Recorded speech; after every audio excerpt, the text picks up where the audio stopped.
नमस्कार, मैं डॉक्टर रेणुका सिंह आप सभी का अपने इस संगीत के चैनल पर स्वागत करती हूँ। आज मैं आपसे इस वीडियो के माध्यम से अखिल भारतीय गंधर्व महाविद्यालय मंडल मुंबई द्वारा आयोजित क्रमवार परीक्षा के सिलेबस यानी कि पाठ्यक्रम के बारे में चर्चा करूँगी। पाठ्यक्रम 1 से लेकर के 7 वर्ष यानी कि प्रवेशिका से लेकर के विशारद पूर्ण तक का जो पाठ्यक्रम है वो एक ही वीडियो में दे पाना मुश्किल है, इसलिए मैं इसे धीरे धीरे आपके सामने प्रस्तुत करूंगी। आशा है कि इस वीडियो से आपको बहुत कुछ महत्वपूर्ण जानकारी मिलेगी। तो इन महत्वपूर्ण जानकारियों को समझने के लिए आप इस वीडियो के अंत तक जुड़े रहें। सबसे पहले मैं आपको बता दूं कि जो अखिल भारतीय गंधर्व महाविद्यालय मंडल मुंबई की परीक्षा होती है वो साल में 2 बार आयोजित होती है। एक पहला सत्र होता है इसमें जो नवंबर और दिसंबर में इसके एग्जाम्स होते हैं, और जो दूसरा सत्र होता है उसमें अप्रैल और मई में इसके एग्जाम होते हैं। लेकिन पहले सत्र में सिर्फ विशारद पूर्ण तक की ही परीक्षाएं होती हैं। विशारद पूर्ण यानी 7वें लेवल तक की ही परीक्षाएं होती हैं, और नवंबर वाले सत्र में सारे जितने भी लेवल्स हैं उनके एग्जाम्स होते हैं। अभी मैं आज आपसे इसके पहले वर्ष यानी जिसका नाम है प्रारंभिक, अखिल भारतीय गंधर्व महामंडल में हर ईयर की परीक्षा का नाम अलग अलग है। जैसे पहले साल को यहाँ पर प्रारंभिक बोला गया है, प्रवेशिका बोला गया है। दूसरे साल को पहले साल को यहाँ प्रारंभिक बोला गया है, दूसरे साल को प्रवेशिका प्रथम, तीसरे साल को प्रवेशिका पूर्ण, चौथे साल को मध्यमा प्रथम, और फिर मध्यमा पूर्ण, विशारद प्रथम और विशारद पूर्ण, इस तरीके से नाम दिए गए हैं। आइए मैं आपसे इस सब की लंबी चर्चा के अलावा मैं आपसे इस पर बात करती हूँ कि इस विद्यालय का महाविद्यालय का सिलेबस क्या है। तो पहले साल में कुल 7 राग हैं जो हमें सुनाने होते हैं। उस राग का परिचय, उस राग की पूरी बॉडी, वो राग यानी कि वो राग किस थाट से जन्म है, किस समय गाया जाता है, इसका सबसे महत्वपूर्ण स्वर क्या है, कम महत्वपूर्ण स्वर क्या है और कितने स्वर लगते हैं, इस तरह की संपूर्ण जानकारी के साथ 7 राग सिखाए जाते हैं। परंतु आज मैं इन रागों पर आपसे चर्चा करने नहीं आई। आज मैं इनके जो ओरल पार्ट है, पहले वर्ष में और दूसरे वर्ष में लिखित परीक्षाएं यानी कि रिटन एग्जाम नहीं होता। पहले और दूसरे वर्ष में ओरल ही मार्क्स दिए जाते हैं, यानी कि जब आप प्रैक्टिकल एग्जाम देने जाएंगे, परफॉर्म करने जाएंगे, तभी आपको ओरल आपसे क्वेश्चन किए जाएंगे और आपको उसके आंसर दे करके वही रिटर्न के तौर पर आपको मार्क्स मिल जाएंगे। तो पहले वर्ष में चूंकि 7 राग जरूर हैं, तो उन रागों से जुड़ी हुई जानकारियां, 3 ताल जिन्हें बोलना है और हाथ पर लगा करके दिखाना है, और कुछ छोटे पारिभाषिक शब्द हैं जिनको ओरल में एग्जामिनर आपसे पूछ सकता है। तो सबसे पहले तो मैं आपसे चर्चा करूंगी कि राग क्या है। शास्त्रीय संगीत में राग के बारे में जानेंगे। राग क्या है? तो राग यानी कि जो ऐसी रचना स्वर ताल से युक्त जो कानों को सुनने में अच्छी लगे, मतलब ऐसी ध्वनि, ऐसे ग्रुप ऑफ सुर से बनी हुई धुन जो कानों को सुनने में यानी कि अच्छी लगे, वो राग है। परंतु शास्त्रीय संगीत में राग की एक अलग नियम है, यानी कि एक राग के अंदर ऐसा कहा गया है कि कम से कम 5 सुर हो और अधिक से अधिक 7 या उसमें 12 सुर का प्रयोग हो। आगे के वीडियो में मैं आपको बताऊंगी कि 12 सुर क्या है। तो जो कानों को मधुर लगे, सुंदर लगे, ऐसी ध्वनि जो कानों को सुंदर लगे, कानों को सुनने में कर्णप्रिय हो, उसे राग के अंतर्गत रखा गया है। राग में कुल कम से कम 5 सुर होने चाहिए, यानी कि अगर कोई 4 सुर है तो वो राग के अंतर्गत नहीं आता। अगर जैसे कि राग भूपाली सा रे ग प ध 5 सुर है, कम से कम 5 सुर है। इसकी जगह अगर हम भैरवी ले लें तो भैरवी में 7 सुर तो है ही, और सारे कोमल और तीव्र सुर भी उसमें जुड़े हुए हैं, यानी कि 12 सुर प्रयोग किए जाते हैं। तो अधिक से अधिक 12 सुर भी गा सकते हैं, परंतु कम से कम 5 सुर का होना जरूरी है। इसके बाद आता है थाट। अब ये थाट शब्द ही थोड़ा सा आम लोगों के लिए अलग होगा। थाट मतलब, एक आम भाषा में अगर मैं आपसे कहूँ तो थाट मतलब होता है कि पिता, राग का जनक, यानी कि राग को एक पूरा बनाने वाला। तो राग जो बनता है जिससे, उसको थाट बोलते हैं। अभी थाट के अपने एक रूल होते हैं, एक नियम है, एक उसका एक अलग संरचना है, ढांचा है। भारतीय हिंदुस्तानी संगीत में कुल 10 थाट है, और उस 10 थाट में जैसे मैं आपको बता दूं, इस 10 थाट का मैं एक अलग चैप्टर बनाने वाली हूँ, और आप चाहे तो कैप्शन में से मुझसे पूछ भी सकते हैं, मैं उसको आपको शेयर कर दूँगी। तो थाट यानी कि राग का जनक, पिता। साधारण शब्दों में अगर आपका बच्चा नहीं लर्न कर पा रहा तो आप कहें कि राग का जन्म जिससे हुआ है, वो जिस राग का जो पिता है उसे थाट कहते हैं। टोटल भारतीय हिंदुस्तानी संगीत 10 थाटों पर निर्भर है, 10 थाटों पर आधारित है। इन्हीं 10 थाटों से ये विभिन्न रागों का जन्म हुआ है। अब जरूरी नहीं कि एक थाट से एक ही राग बने, एक थाट से कई सारे राग जन्म हो सकते हैं। जैसे थाट काफी का से जन्मा हुआ, काफी थाट स्वयं है और काफी राग स्वयं है, और उससे जन्मा हुआ भीम पलासी भी है। तो काफी से और भी बहुत सारे राग हैं जो काफी से जिनका जन्म हुआ है। तो साधारण शब्दों में हम कह सकते हैं कि रागों का जनक थाट कहलाता है, यानी रागों के पिता को थाट कहते हैं। पिता, मैं एक साधारण लैंग्वेज बोल रही हूँ, किताबों में ये भाषा आपको नहीं मिलेगी, लेकिन रागों का जनक थाट कहलाता है। हिंदुस्तानी भारतीय संगीत में कुल 10 थाट है। इसके आगे मैं आपसे बात करूंगी, रागों में सबसे ज़्यादा ज़रूरी है वादी स्वर। जब हम रागों के बारे में बात करते हैं, चर्चा करते हैं, तो उसमें आता है कि इस राग का वादी स्वर ये है। तो वादी स्वर मतलब क्या, वादी स्वर की परिभाषा क्या है? साधारण शब्दों में राग का सबसे महत्वपूर्ण स्वर, यानी राग का सबसे पावरफुल स्वर, जो आते जाते हम जिस पर रुक सकते हैं, तो ऐसे स्वर को वादी स्वर कहते हैं। यानी कि राग का राजा स्वर जो सबसे ज्यादा महत्वपूर्ण हो, तो उसको हम वादी स्वर कहेंगे। तो राजा को तो आप साधारण तौर पर अगर समझिए तो कहीं भी जाने आने की परमिशन किसी की लेने की जरूरत नहीं, और कहीं भी वो रुक सकता है। तो राग का सबसे ज्यादा महत्वपूर्ण, जिसपे हम बार बार न्यास करें, बार बार रुके, ऐसे सुर को वादी स्वर कहते हैं। अब इसके अलावा राग में अलग एक चीज आती है, संवादी स्वर।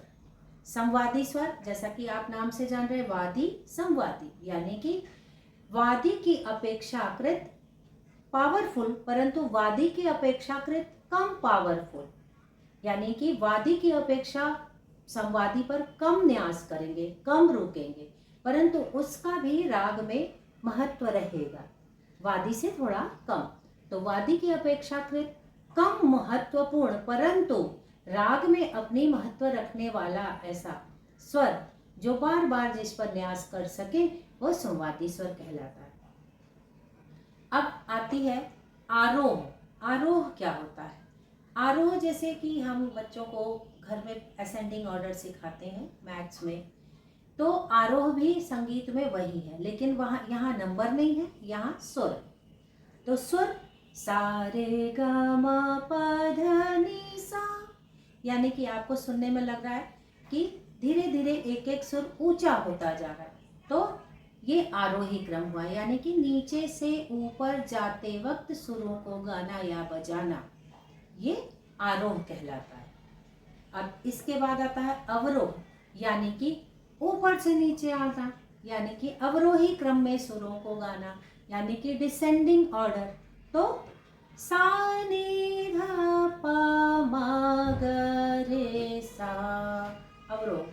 सा रे ग म प ध नि सा, आरोह। सा नी ध प म ग रे सा, अवरोह। सा रे ग म प ग म प ध नि सा, आरोह। सा नी ध प म ध प म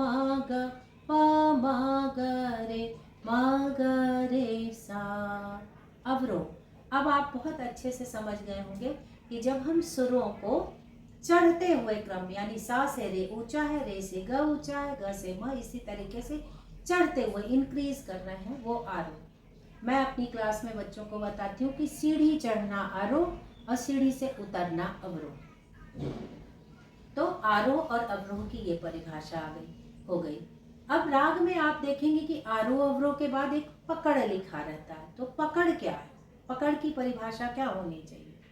पकड़ को हम साधारण शब्दों में बच्चों को कैसे, अगर हमारे पास छोटे छोटे बच्चे हैं 4-5 साल के, जो परिभाषाओं को लर्न नहीं कर सकते, जिनको समझा करके ज़्यादा बताया जा सकता है, तो ऐसे में पकड़ यानी पकड़ना, पकड़ शब्द से ही समझ में आ रहा, पकड़ना।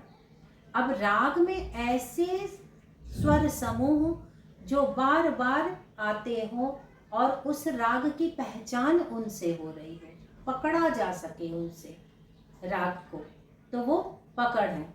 जैसे कि सा, मैं देश की अगर बात करूं तो सा रे मा प नी सा, सा नी धा प म ग रे सा, नी धा प धा म ग रे ग नी सा।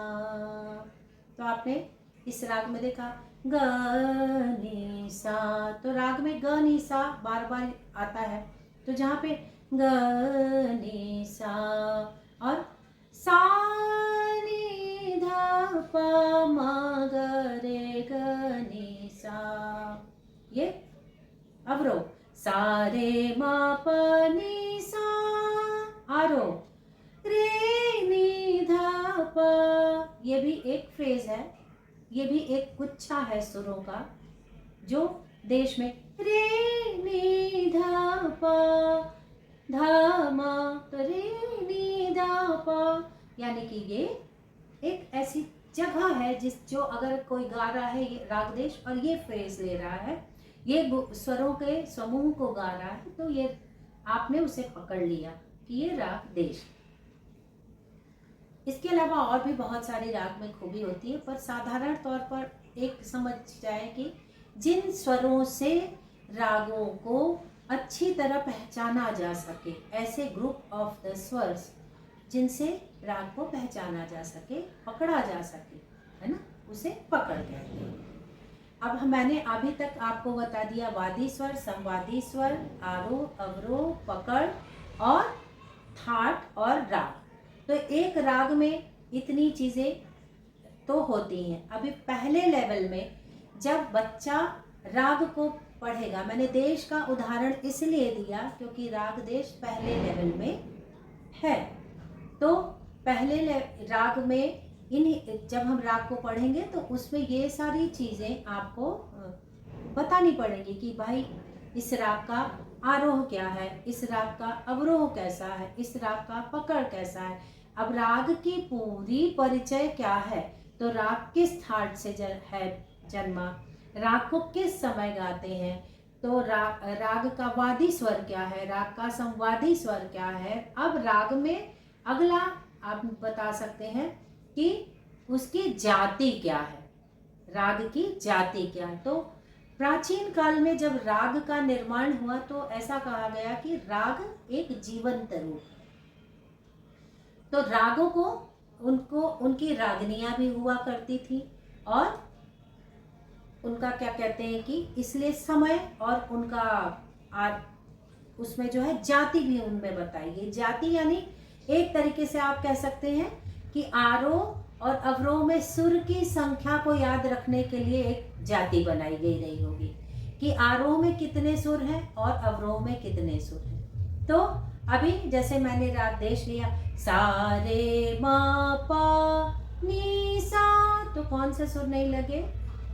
सा रे ग नहीं लगा, मा पा धा नहीं लगा, नी सा तो ग और ध आरोह में नहीं लगा। और आते समय सा नी धा पा म ग रे सा, तो जब राग में आरोह में 5 सुर हो और अवरोह में भी 5 सुर हो तो उस राग को औड़व कहते हैं। यानी जब आरोह में 5 सुर हैं तो वो औड़व जाति हुई।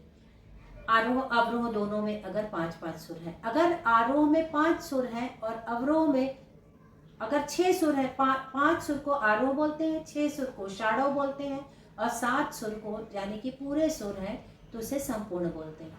तो इस राग में आरोह में 2 सुर नहीं लगे तो 5 सुर हो गए, तो ऊपर जाति क्या हो गई? पहले क्या हम बोलेंगे? औड़व। और अवरोह में सारे सुर लगे तो इस राग की जाति हो गई औड़व संपूर्ण।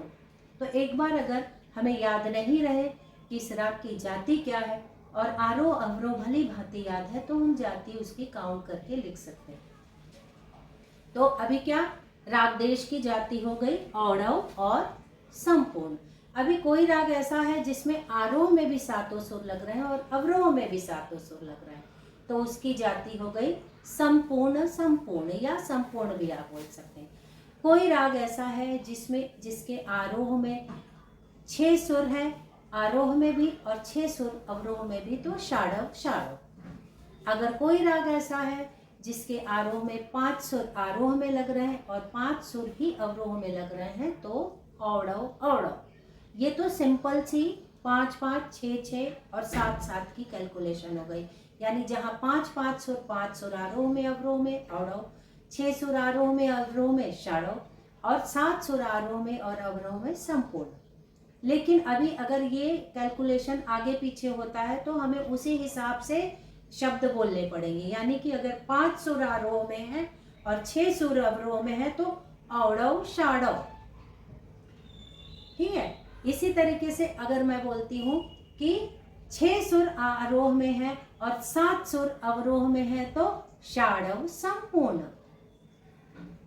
अगर 6 सुर आरोह में है और 5 सुर अवरोह में तो षाढ़व औड़व। तो अभी आपको सबसे पहले तो 5 को औड़व बोलते हैं, 6 को षाढ़व बोलते हैं और 7 को संपूर्ण बोलते हैं। ये याद रखना पड़ेगा। 5 को औड़व, 6 को षाढ़व और 7 को संपूर्ण। अब आप आरोह और अवरोह के स्वरों के काउंट के हिसाब से, स्वरों की संख्या के हिसाब से हम जाति को बता सकते हैं आराम से। मैं आशा करती हूँ कि आपको ये जाति वाला कॉन्सेप्ट समझ में आया होगा। इसके लिए एक अलग से हम चार्ट भी बना करके देते हैं तो एक क्रम वाइज बच्चों को समझ में आ जाता है। पर मेरा मानना है कि अगर इसको एक्सप्लेन किया जाए और हर राग को पढ़ते समय ये ध्यान दिया जाए कि आरोह में कितने सुर ले रहे हैं, कितने स्किप हो गए, तो उनको माइनस करके उसकी जाति बनाना, तो बच्चे को बिल्कुल अच्छे से जिंदगी भर के लिए समझ में आ जाएगा। बहुत ज़्यादा याद करने की ज़रूरत है। अगला राग में आता है वर्ज्य स्वर। वर्ज्य जैसा कि नाम से ही है कि वर्ज्य स्वर यानी जो राग में लगता ही नहीं। तो अभी मैं जैसे देश की ही बात कर रही हूँ तो देश में कौन सा स्वर वर्ज्य था? देश में था ग और ध। आरोह में ग और ध वर्ज्य था। तो ये हो गए वर्ज्य स्वर, वर्जित स्वर, यानी कि जो राग में स्वर लगते ही नहीं हैं उन्हें वर्ज्य स्वर कहते हैं, वो लगते हैं। तो अभी ये बच्चे पहले लेवल में ये सारी जानकारी उनको होना चाहिए कि जो राग हम सीख रहे हैं उसके अंदर क्या उसका ढांचा है और रागों को याद करने के लिए कौन कौन सी, उनके परिचय को जानने के लिए कौन कौन सी डेफिनेशंस हमें पता होनी चाहिए। अगर हम देश पढ़ रहे हैं, अगर हम भोपाली पढ़ रहे हैं, तो हम बार बार याद कर रहे हैं जाति औड़व औड़व, भोपाली की जाति औड़व औड़व। तो पता नहीं जब हम दूसरा राग याद करें तो हो सकता है जंबल हो जाए या भूल जाए। तो ऐसे में अगर कैलकुलेशन याद है तो कैलकुलेट करके हम बता सकते हैं कि 5 को औड़व, 6 को शाड़व और 7 को संपूर्ण बोलते हैं। आशा करती हूँ कि आप सभी को यहाँ तक की अभी जानकारी समझ में आ रही है। अगर आ रही है, अगर आप सभी को इसमें से कुछ डाउट है या नहीं समझ में आ रहा है तो आप मुझसे पूछ सकते हैं। आप सभी मुझसे ये भी जान सकते हैं कि आपको किस चीज़ पर और ज़्यादा जानकारी चाहिए ओरल पार्ट पे, क्योंकि हिंदुस्तानी क्लासिकल में मेरा पीएचडी का विषय ही रहा कि विश्वविद्यालयों में और जो नॉन एकेडमिक म्यूज़िक एजुकेशन है उसमें क्या फ़र्क है। जैसे कि कॉलेज और जो स्कूल्स हैं उनका संगीत कैसा है और घरानों का संगीत कैसा है, तो इसी पर मेरा शोध रहा है। तो मुझे हर लगभग कई यूनिवर्सिटियों का जानकारी है कि कहाँ कौन कौन सा सिलेबस फॉलो किया जाता है। और ये भी मुझे पता है कि घराने में, क्योंकि मैं घराने से सीखी हुई हूँ, तो मुझे ये पता है कि घराने में इसी चीज़ को कैसे सिखाते हैं। तो आप मुझसे बिल्कुल फ्री होकर के अपने कमेंट बॉक्स में जा कर के आप मुझसे पूछ सकते हैं।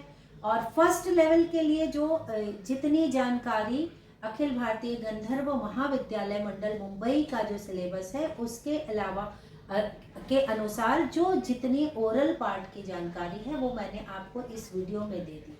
इसके अलावा 3 ताले भी हैं उनको, जिनके नाम है 3 ताल, दादरा ताल और कहरवा ताल। इस पर मैं एक छोटा वीडियो फिर से बना करके दे दूंगी ताकि आप घर पर उनको ताल समझा सकें। अभी नवंबर दिसंबर में एग्ज़ाम है, बच्चे अगर मेरे इस वीडियो को बार बार सुनेंगे तो उनको ये वीडियो काफ़ी हेल्पफुल रहेगा और काफ़ी मदद करेगा, वो बार बार सुन करके समझ सकते हैं। आज के लिए बस इतना ही। नमस्कार, धन्यवाद।